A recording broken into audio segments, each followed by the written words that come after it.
देशाच्या 79व्या स्वातंत्र्य दिनानिमित्त पार्थ पेट्रोलियम अंजनेरी त्र्यंबकेश्वर नाशिक येथे ध्वजारोहण सोहळा पार पडला। धुमाळ इंडस्ट्रीजचे मालक युवा उद्योजक अक्षय धुमाळ साहेब यांच्या हस्ते ध्वजारोहण करण्यात आले। परिसरातील विद्यार्थ्यांना आणि नागरिकांना अल्पोपहार आणि मिठाईचं वाटप करण्यात आले। यावेळी अक्षय धुमाळ यांनी स्वातंत्र्य लढ्यातील शूरवीरांना अभिवादन करून स्वातंत्र्य दिनाचे महत्त्व सांगितले। विद्यार्थ्यांनी देशभक्तीपर गीते सादर केली। माननीय शिक्षिका मंदाकिनी अण्णासाहेब कटारे यांनी उपस्थितांचे फुलपुष्प देऊन स्वागत केले।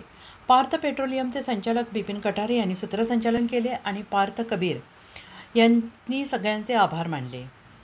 राष्ट्रीय रिपब्लिकन पक्षाचे राष्ट्रीय अध्यक्ष अण्णासाहेब कटारे, अंजनेरी ग्रामपंचायत सदस्य दिलीप चव्हाण, पत्रकार अरुण शिंदे, रुद्र हॉटेलचे संचालक उल्हास चव्हाण, बांधकाम व्यावसायिक राजेंद्र नवल, सामाजिक कार्यकर्ते केशवराव जाधव, हरिभाऊ बदादे, जनार्दन कटारे, सिद्धांत कटारे, रवींद्र जाधव, प्रशांत कटारे, सतीश कटारे, दीपक कटारे, पेट्रोल पंप कर्मचारी जगदीश महाले, संतोष सेसाने, समाधान दिवे, भिकाजी झोले, पुंडलिक धनावळे, इर्शाद खान, गणेश बदादे, कुणाल बदादे, विक्रम मुंढे आदी उपस्थित होते।